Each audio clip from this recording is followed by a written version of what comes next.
আসসালামু আলাইকুম। 10 মিনিট মাদ্রাসায় আপনাকে স্বাগতম। জুমার দিনে কি আমল করবেন?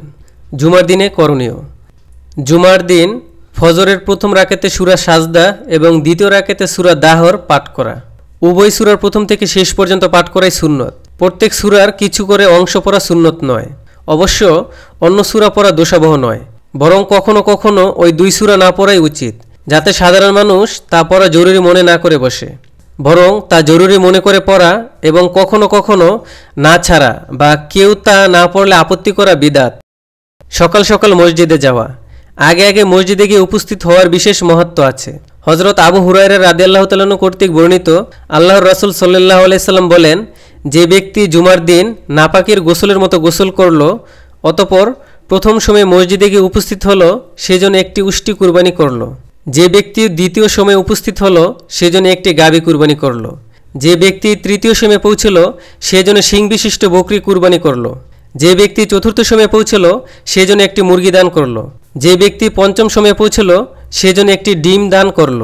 অতঃপর যখন ইমাম খুতবা দানের জন্য বের হয়ে যান, মিম্বরে চড়েন, তখন ফেরেশতাগণ হাজিরা খাতা গুটিয়ে জিকির বা খুতবা শুনতে উপস্থিত হন। জুমার জন্য প্রস্তুতি স্বরূপ দেহের দুর্গন্ধ দূর করা, সেজন্য গোসল করা, আতর ব্যবহার করা। মহানবী সাল্লাল্লাহু আলাইহি সাল্লাম বলেন, যে ব্যক্তি জুমা পড়তে আসবে সে যেন গোসল করে আসে। তিনি বলেন, যে ব্যক্তি জুমার দিন গোসল করবে, যথাসাধ্য পবিত্রতা অর্জন করবে, তেল ব্যবহার করবে অথবা নিজ পরিবারের সুগন্ধি নিয়ে ব্যবহার করবে, অতঃপর জুমার জন্য বের হয়ে মসজিদে দুই নামাজীর মাঝে ফাঁক সৃষ্টি করবে না, কাতার চিরবে না, অতঃপর যতটা তার ভাগ্যে লেখা আছে ততটা নামাজ পড়বে, অতঃপর ইমাম খুতবা দিলে চুপ থাকবে, সে ব্যক্তির এই জুমা থেকে আগামী জুমা পর্যন্ত কৃত পাপ মাফ হয়ে যাবে। গোসল করা ওয়াজিব না হলেও ঈদ, জুমা ও জামাতের জন্য পরিচ্ছন্নতা অবলম্বন করা একটি প্রধান কর্তব্য। সুতরাং গোসল ত্যাগ না করাই উচিত। কোনো কোনো বর্ণনায় ধৌত করায় ও করে বা গোসল করায় ও করে শব্দ এসেছে, যাতে গোসল যে তাকিদপ্রাপ্ত আমল তা স্পষ্ট হয়। অবশ্য এর অর্থে অনেকে বলেছেন, ওই দিন স্ত্রী সহবাস করে নিজে গোসল করে এবং স্ত্রীকেও গোসল করায়, অথবা মাথা ও দেহ ধৌত করে পরিপূর্ণ পরিচ্ছন্নতা অর্জন করে। যারা করে তাদের জন্য রয়েছে পুরস্কার। দাঁত ও মুখ পরিষ্কার করা।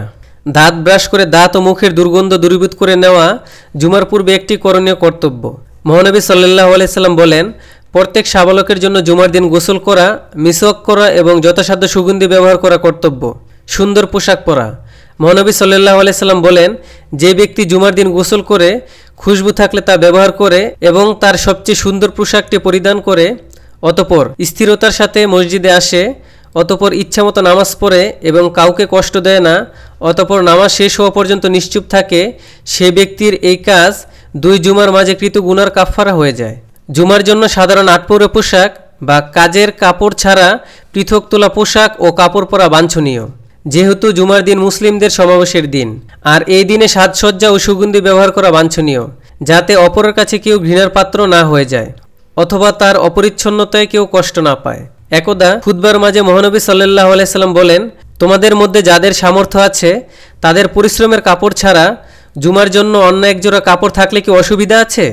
পায়ে হেঁটে মসজিদে যাওয়া, এর জন্য মর্যাদাও আছে পৃথক।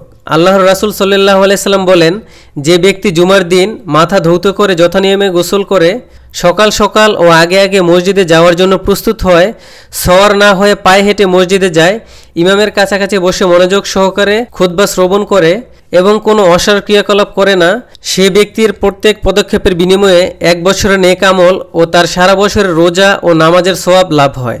সূরা কাহফ পাঠ। হযরত আবু সাঈদ খুদরি রাদিয়াল্লাহু তাআলা আনহু হতে বর্ণিত, নবী সাল্লাল্লাহু আলাইহি সাল্লাম বলেন, যে ব্যক্তি জুমার দিন সূরা কাহফ পাঠ করবে তার জন্য জুমার মধ্যবর্তীকাল জ্যোতির্ময় হবে। অন্য বর্ণনায় আছে, যে ব্যক্তি জুমার দিন সূরা কাহফ পাঠ করবে তার জন্য তার ও কাবা শরীফের মধ্যবর্তী জ্যোতির্ময় হবে। বেশি বেশি দুরূদ পাঠ।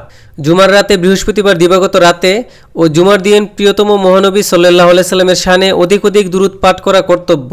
মহানবী সাল্লাল্লাহু আলাইহি সাল্লাম বলেন, তোমাদের সর্বশ্রেষ্ঠ দিন হলো জুমার দিন।